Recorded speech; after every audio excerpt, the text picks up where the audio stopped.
நன்றி.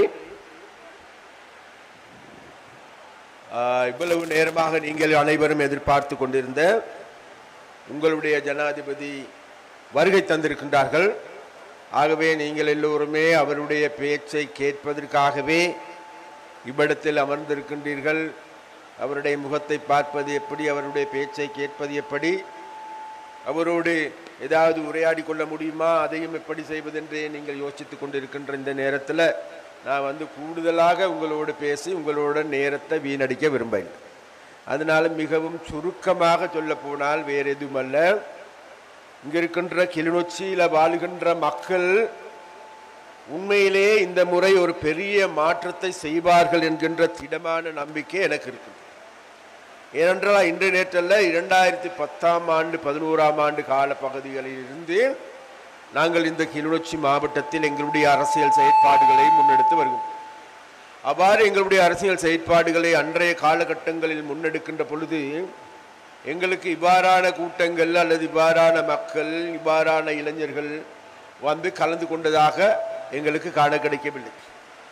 ஆனால் இன்று எனக்கு மிகவும் பெருமையாக இருக்கின்றது, ஒரு காலத்தில் இந்த பிரதேசத்தில் எங்களில் இருந்த ஒரு சில தோழர் தோழிகள் மாத்திரமே கூட்டத்துக்கு வருவார்கள், கூட்டத்தை பார்த்து விட்டு செல்வார்கள். ஆனால் இன்று எங்களுக்கு புதிதொரு நம்பிக்கை ஏற்பட்டிருக்கின்றது. அதுதான் வேறு எதுவுமல்ல, இங்கு இருக்கின்ற 3 பிரதேச சபைகளையும், கராச்சி பிரதேச சபை, பச்சிலைப்பள்ளி பிரதேச சபை, பூநகரி பிரதேச சபை, இந்த 3 சபைகளும் வெல்லக்கூடிய ஆளுமை உள்ள தோழர் தோழிகள் இந்த மேடையில் அமர்ந்திருக்கின்றார்கள். அவர்கள் தாங்களுடைய ஆளுமையை வெளிப்படுத்தி மிகவும் தாங்களுடைய கருத்துக்களை மிகவும் அழகாக இந்த கிளிநொச்சியில் வாழ் மக்களுக்காக எடுத்து கூறியிருக்கின்றார். அதனால் எங்களுக்கு ஒரு நம்பிக்கை, இது நாள் வரைக்கும் இருந்த கிளிநொச்சி வாழ் மக்கள் அல்ல, இன்று இருக்கின்றார். அதனால் நிச்சயமாக இந்த எதிர்வரும் 6ஆம் தேதி இடம்பெற போகின்ற தேர்தலில் நிச்சயமான வெற்றி வேறு யாருக்கும் கிடையாது. தேசிய மக்கள் சக்திக்கும் திசை காட்டிக்கே வெற்றி உறுதியாக இருக்குது.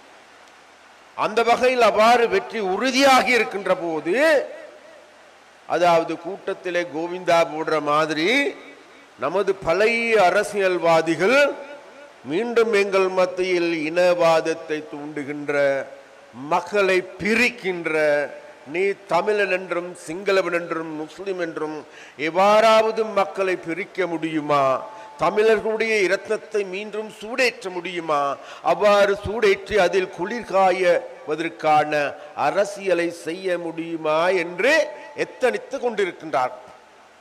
இங்கிருக்கின்ற இந்த பிரதேசத்தை, இந்த மாவட்டத்தை பிரதிநிதித்துவம் செய்கின்ற அரசியல்வாதி ஒருவரும் கூட, அவர் பாராளுமன்ற உறுப்பினராகவும் இருக்கின்றார், அவரும் கூட அண்மை காலமாக கூடுதலாக அவருக்கு பேசப்படுகின்ற பொருள் வேறு யாரும் அல்ல, தேசிய மக்கள் சக்தியார் அனுரகுமார திசாநாயக்கவா.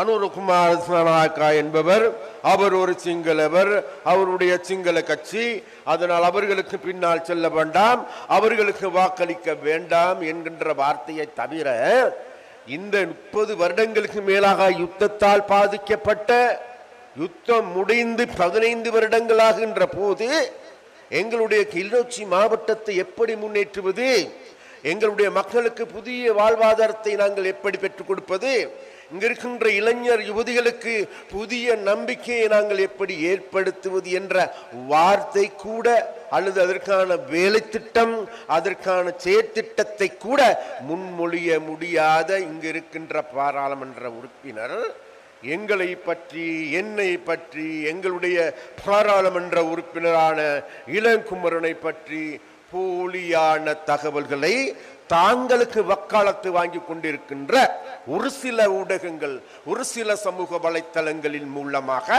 இன்றைக்கு வெளிப்படுத்தி வருகின்றார். ஐயா, ஒன்றை நாங்கள் சொல்லுகின்றோம், இந்த நாடு என்பது இன்றைக்கு புதிய பாதையில் அடி எடுத்து வைத்திருக்கின்றது.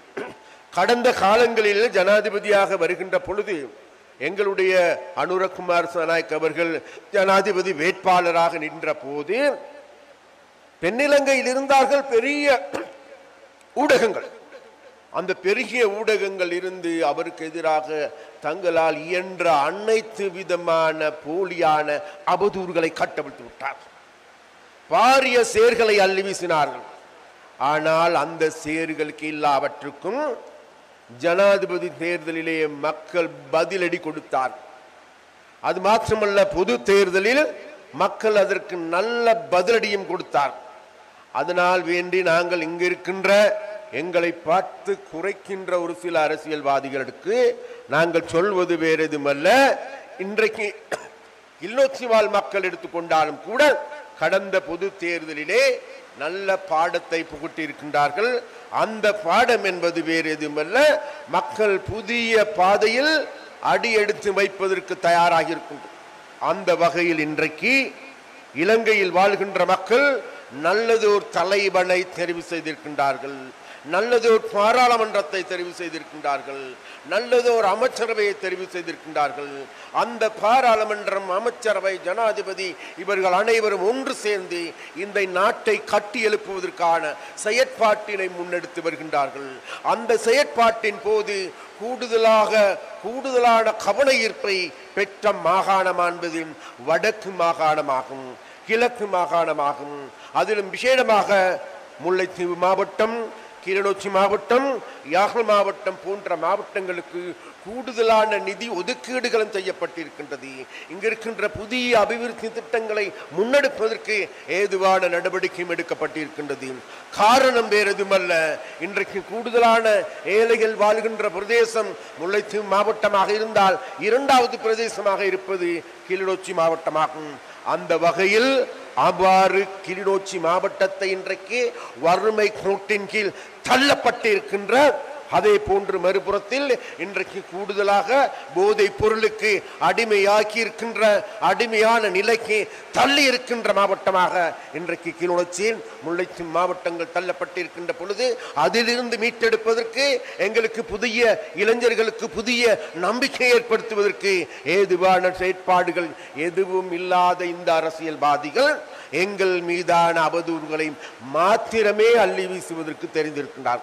அதனால் அந்த அரசியல்வாதிகளுக்கு நாங்கள் சொல்லுகின்ற பதில் வேறு எதுமல்ல, எதிர்வரும் கொஞ்சம் பொறுத்து கொள்ளுங்கள், எதிர்வரும் 6ஆம் திகதி இந்த 3 பிரதேச சபைகளையும், 3 பிரதேச சபைகள் மாத்திரமல்ல, யாழ்ப்பாணத்தில் இருக்கின்ற 17 பிரதேச சபைகளையும், யாழ் மாநகர சபையையும், இலங்கையில் இருக்கின்ற வடக்கில் இருக்கின்ற மக்கள் அனைவரும் ஒன்று சேர்ந்து கடந்த பொது தேர்தலில் எம்மை முதலாவது ஸ்தானத்திற்கு உயர்த்தி வைத்தது போன்று இந்த உள்ளூராட்சி சபை தேர்தலில் எங்களை முதலாவது ஸ்தானத்திற்கு உயர்த்தி வைப்பார்கள்.